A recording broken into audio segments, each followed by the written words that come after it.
My name is Jenna, and I'm 33. For my entire adult life, I've been the responsible one in my family. This isn't a title I earned. It was assigned to me the moment my younger brother Leo learned how to weaponize his charm.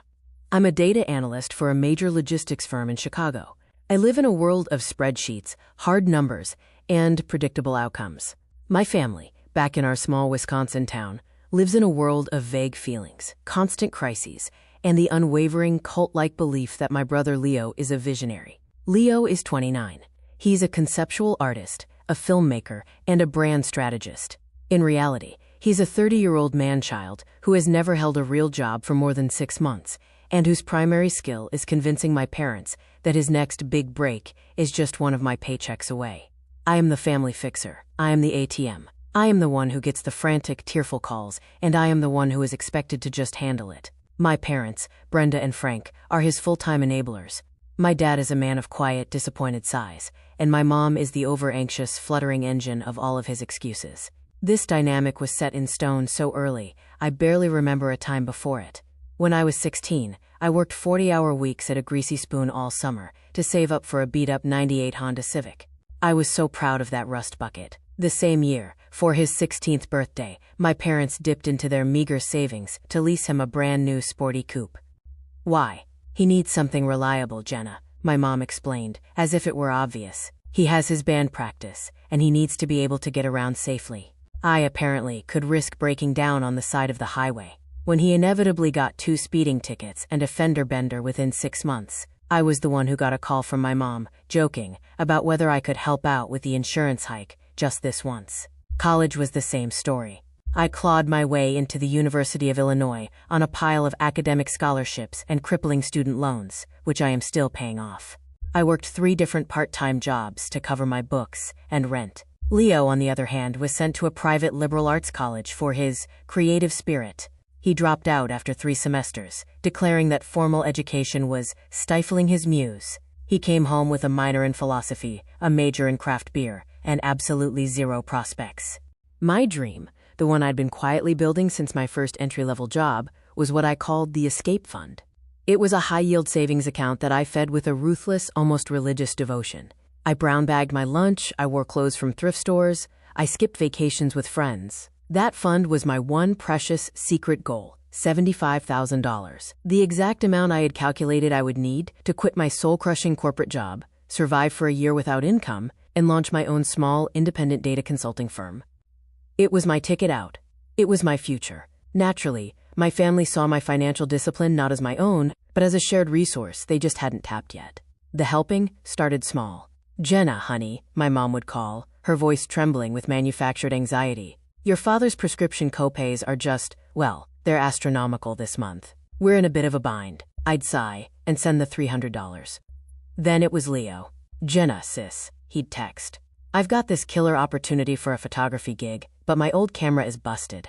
Could you just float me $500 for a new lens? I'll pay you back as soon as I sell a print." The money never came back. This went on for years. I was funding their car repairs, their unexpected property tax hikes, and the endless string of Leo's startup costs, which usually meant a new laptop or a weekend workshop on finding your brand.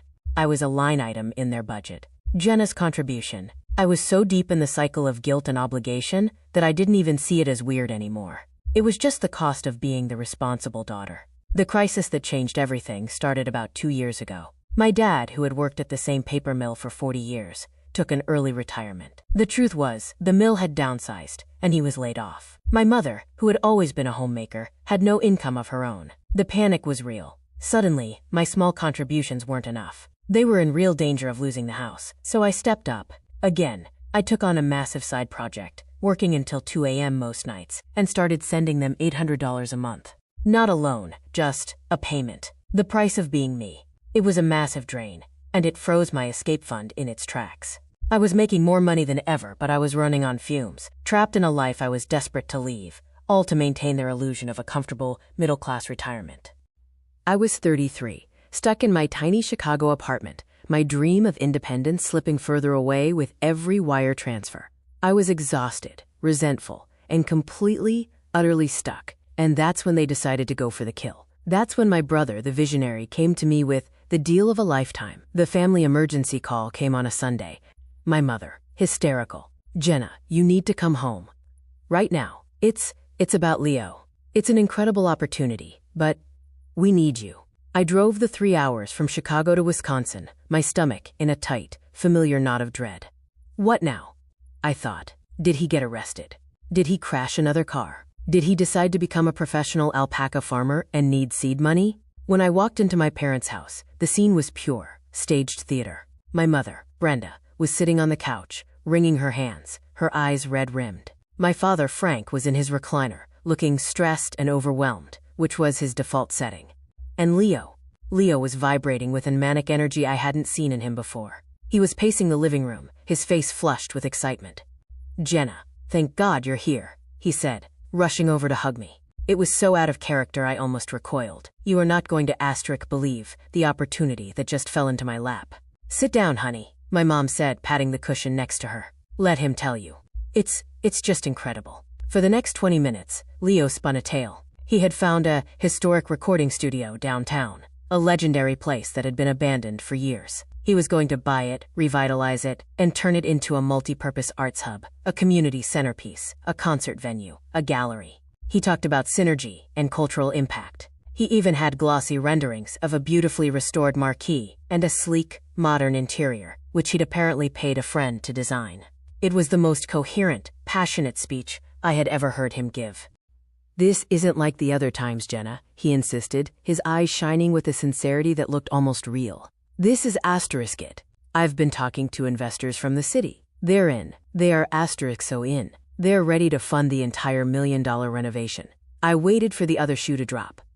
It was a big one. "The only catch," he said, his voice dropping, "is the timeline. The bank needs a good faith down payment on a bridge loan to secure the property before it goes to public auction. We have 72 hours. The investors' capital won't clear in time. We need to secure the building." "How much?" I asked, my voice flat, already knowing the answer would be catastrophic. $80,000, he said, the number just hanging in the air. "But sis, it's not a gift. It's a 90-day loan. Time on, max. The second the investor's capital flows through, you get it all back, plus 20% interest for your trouble. It's a guaranteed win.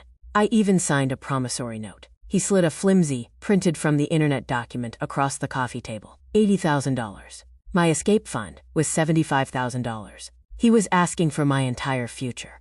"No," I said. The word was small, but it felt solid in my mouth. "Absolutely not, Leo. I don't have that kind of money, just lying around." "What are you talking about?" he shot back instantly, the visionary's passion replaced by a brat's entitlement. "Of course you do. You've got your escape fund thing. Mom told me. It's just sitting there." I looked at my mother, a cold fury rising. She had told him about my private secret savings. "It's not for you, Leo," I said, my voice rising. "It's for my own business, the one I've been planning for 10 years. He hadn't even registered my anger. He was already moving on to the next phase of the attack. His face crumpled, his eyes welled up. The sensitive artist was making his grand appearance. I can't believe it," he whispered, his voice cracking. "My one chance. My one real chance, and my own sister won't even help." And just like that, my mother tagged in. She burst into the most dramatic sobs I had ever witnessed, her hand flying to her chest. "Jenna, how can you be so cold?" she cried, the tears streaming down her face. "Your brother finally finds his purpose, his one big chance to make something of himself. And you, with all your success, you won't even help him? All I've done for you?" I was stunned. I pay $800 a month for your mortgage. "And we appreciate that, honey, we do," she said, as if I'd just offered to bring a side dish. "But this is different. This is his future. This is our future. This opportunity falling through, the stress of it.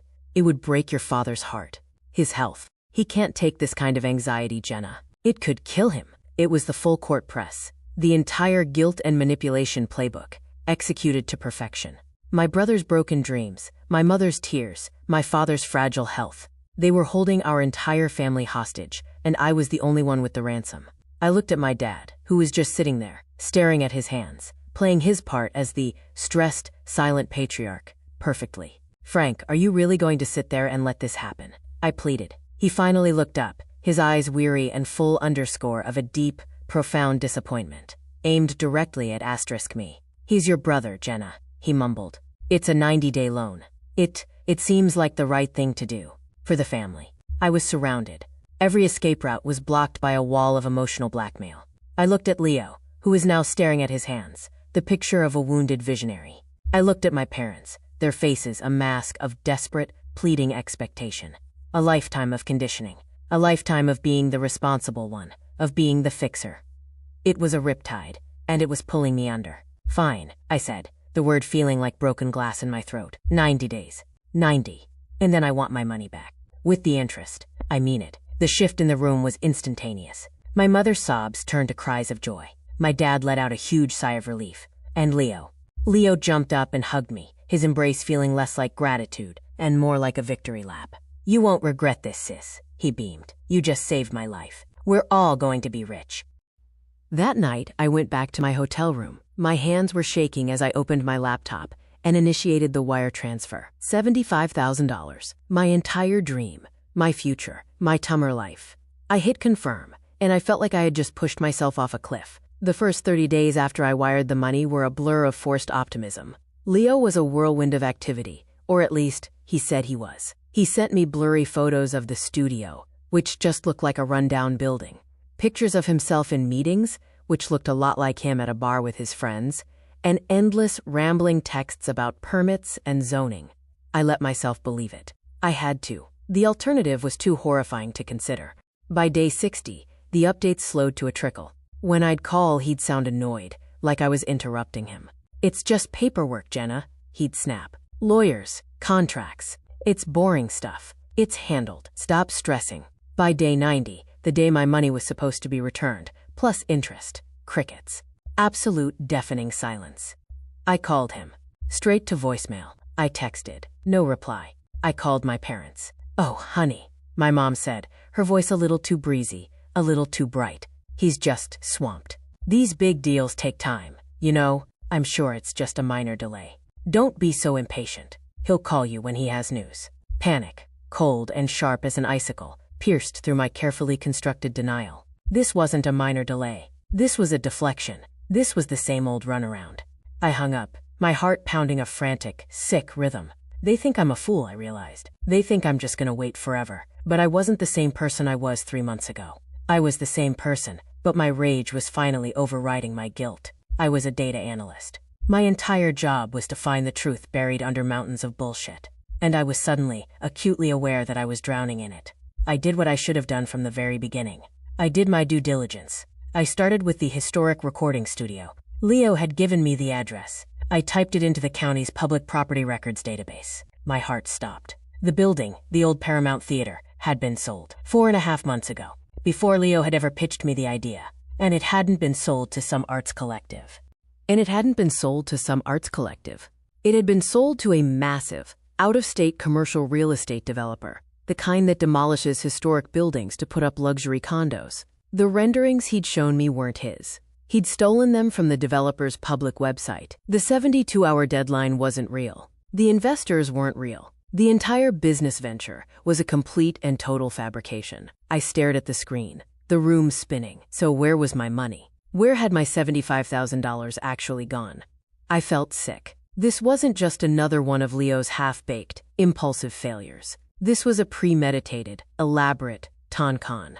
And my parents, with their tears and their dad's heart routine, they had to have been in on it. They had played their parts too perfectly. I needed proof. I needed to know why. My dad was a man of predictable habits. He was also, bless his heart, technologically inept. Years ago, I had set up his email account for him. He was always forgetting his password, and after the 3rd or 4th time I had to reset it for him, I had quietly linked his account to my own as the primary recovery email. It was a feature he had long since forgotten, but I hadn't. With a sense of dread so profound it made my fingers tremble, I went to his email login page. I clicked Forgot Password. I initiated the reset. A code was sent to my nice email address. 5 minutes later, I was in. I was inside his entire digital life. It felt like a horrific violation of privacy, but I knew, on a deep, gut level, that I was long past the point of polite boundaries. They had declared war. I was just finding their battle plans. I typed my own name, Jenna, into the search bar. And my world, the one I had known for 33 years, ended. It wasn't just a few messages. It was a thread. An entire, detailed conspiracy stretching back 5 months. The subject line, started by my mother, was the Jenna solution. I clicked it open. I read, my vision blurring with tears of pure, unadulterated rage. The first email was from a name I didn't recognize. A man named Tony. The email was to my brother. Mark, it read, I'm done being patient. The investment you made in that crypto scheme was a bust. You've known for a year. You owe me $80,000. I have your parents' co-signature. If I don't see a payment plan by the 15th, my lawyer is filing for a lien on your parents' house. This is your final warning. I scrolled down. The next email was from Mark, forwarding the first one to my parents. Mom, Dad, I'm in deep. Real deep. This guy, he's not a loan shark, but he's a legal one. He's going to take the house. I'm scared. What do we do? My mother's reply, 2 minutes later. Oh, my baby. Don't you worry. We will handle this. We will not let this happen. My father's reply. Brenda, we can't. We're tapped out. There's no money left. And then, the email that stopped my heart. The email from my own mother. Yes, there is, Frank. Jenna does. She has that escape fund she's always blabbing about. It's just sitting there. She's weak to a guilt trip, especially if we play up your health and his dream. We just need a good story. Something big. Something she'd believe. Frank, what about that old theater downtown? I kept scrolling, my breath coming in short, sharp gasps. I read as they meticulously plotted the entire scam. Mark found the fake renderings online. My dad looked up the already completed sale of the theater to make the timeline seem plausible. They workshopped the 90-day loan idea, the investors, the 20% interest, a detail my mom added, saying, it'll make it seem like a real professional deal. She'll go for it. They had built a trap for me. They had used my love, my trust, and my sense of duty as bait. And they had done it to pay off a debt they had co-signed for, a debt from one of Leo's other, hidden failures. But the final email in the chain, the one that truly broke me, was from my mother to my father, sent just minutes after I had, from my hotel room, tearfully agreed to help. See? It worked. All that crying about his spirit was a nice touch. She's a good girl, but so gullible. She'll be fine, Frank. She's smart. She can just make the money back. She can just make the money back. I was not their daughter. I was their insurance policy. I was the solution to their Leo problem. My entire life savings, my dream, my future, was just collateral damage in their long-running con game. I sat in the dark in my Chicago apartment, staring at the screen, for a very long time. The rage was a pure, cold, white-hot thing. It burned away every last shred of guilt, of love, of lingering family obligation. I was no longer Jenna the daughter, or Jenna the fixer. I was Jenna the data analyst, and I had the data. I saved the entire email chain to a secure, encrypted drive. I printed it out, page after damning page. I had my proof, and now I had to figure out how to use it. They didn't just want my money. They had been willing to destroy my future to save themselves from their own stupidity. They thought I was weak. They thought I was gullible. They had no idea what a woman with nothing left to lose and a laptop full of evidence was capable of. For 2 weeks, I was a ghost. I didn't return their calls. I let their increasingly cheerful, "Just checking in, honey," texts go unanswered. I needed a plan. Going to the police was an option, yes. Wire fraud, conspiracy, it was all there. But a public criminal trial would be messy, expensive, and the money was already gone, paid to the collections agency.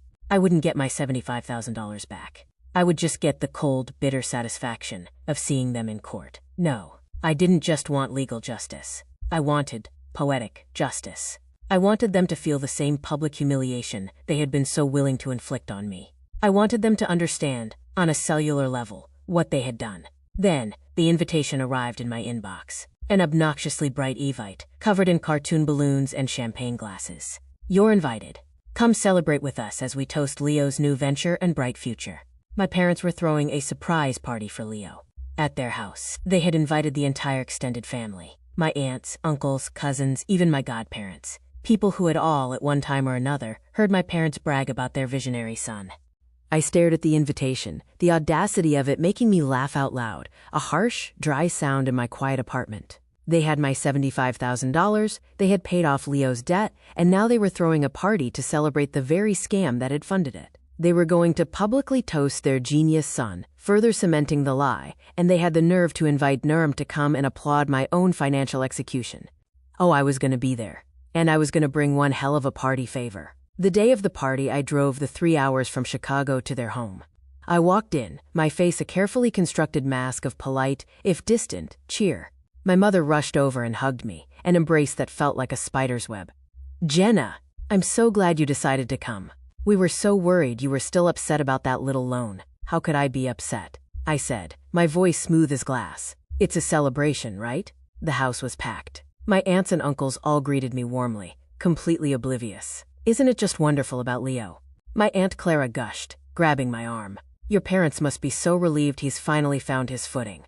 "It's truly something," I agreed, scanning the room. Leo was holding court in the center of the living room, looking tan and relaxed, probably from the vacation he took after I paid off his debts, pontificating to a group of captive cousins about market disruption and the future of community art spaces. It was nauseating. After about an hour, my father clinked a spoon against his champagne glass, silencing the room. "A toast," he announced, beaming, "to my son Leo. He's had his struggles, we all know, but he's a true visionary. He just secured the deal of a lifetime, and we are so proud of him. He is on his way, folks." "Hear, hear." People cheered. My mother was wiping away a fake tear of maternal pride. And, my dad continued, "We have to give a very special thanks to his sister Jenna. Her, support and belief in him was a crucial part of this. Thank you, Jenna, for helping your brother." All eyes turned to me. They were clapping for the gullible fool I had been. This was it. "Thank you, Dad," I said, standing up. I picked up my laptop bag, which I had strategically placed by my chair. That means so much. In fact, I was so moved by this whole family project that I put together a little presentation, a making of, if you will, a look behind the scenes of Leo's incredible deal. They looked confused, but intrigued.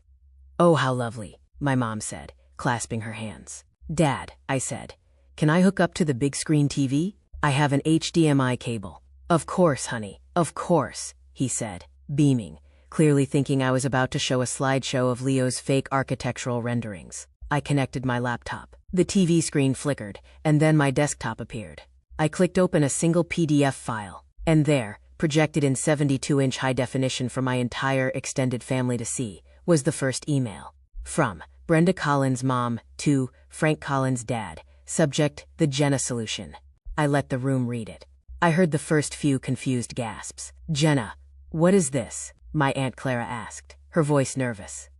"Is this a joke?" "This," I said, my voice clear and carrying through the dead silent room, "is the real business plan." I didn't yell. I didn't cry. I just read. I read the emails aloud, one by one, clicking through the entire 5-month-long thread. Email from Tony R., a collections agent, to my brother Leo, March 12th. Asterisk. "Mr. Collins, this is your final warning. Your $80,000 settlement for the defaulted crypto margin loan, which your parents co-signed, is due in full. Failure to pay will result in a lien on your parents' property." Asterisk. The room was frozen. No one was breathing. Email from Leo to my parents. Asterisk. "Mom, Dad, I'm in deep, real deep. They're gonna take the house. I'm scared. What do we do?" Asterisk. I looked at my mother, whose face was now a mask of pure, white-hot horror. Email from Mom to Dad. Asterisk. "Yes, we do have the money. Jenna does. She has that escape fund she's always blabbing about. She's weak to a guilt trip. We just need a good story, something big. Frank, what about that old theater downtown?" Asterisk. I kept going. I read the email, where they plotted to create fake renderings. I read the email where my mom suggested the 90-day loan term and the 20% interest to make it seem like a real business deal. I read the email where Leo worried I wouldn't fall for it, and my dad replied, "She's a good daughter. She'll do what's right for the family." And then, the final email, the one that had been seared into my brain. I looked directly at my mother, her face now a sickening shade of gray. Email from Mom to Dad, sent just minutes after I transferred them my entire life savings. Asterisk. See, it worked. All that crying about his spirit was a nice touch. She's a good girl, but so gullible. She'll be fine, Frank. She's smart. She can just make the money back. Asterisk. The silence that followed was absolute, heavier, and more profound than any sound I had ever heard. My Aunt Clara was the first to speak, her voice a low, shaking whisper. "Frank? Brenda? Is this?" Is this true? Is this a sick joke? My father just stared at the screen, his face ashen. My mother opened her mouth, but only a small, choking sound came out. Leo, predictably, bolted. He just pushed past a stunned cousin and ran out the back door. They stole from you. My uncle, my dad's own brother, said, his voice full of a slow-dawning cold fury. They concocted this Nazca disgusting lie, and they stole your life savings to pay off his gambling debts? My mom finally found her voice. You hacked us, she shrieked, a raw, desperate sound. That's illegal. You invaded our privacy. Did I asked, turning to face her. Is it more illegal than committing wire fraud against your own daughter? Is it more illegal than conspiring to steal $75,000 under false pretenses? Is it more illegal than what you did? I looked around the room, at the horrified, disgusted faces of my entire family. I'm not here to ask for my money back, I said quietly, even though I knew it was gone forever. I'm not here to get an apology. I'm just here to provide the truth. You're all celebrating a visionary and his bright future. I just wanted you all to see the real deal he secured, and the real family support that made it happen.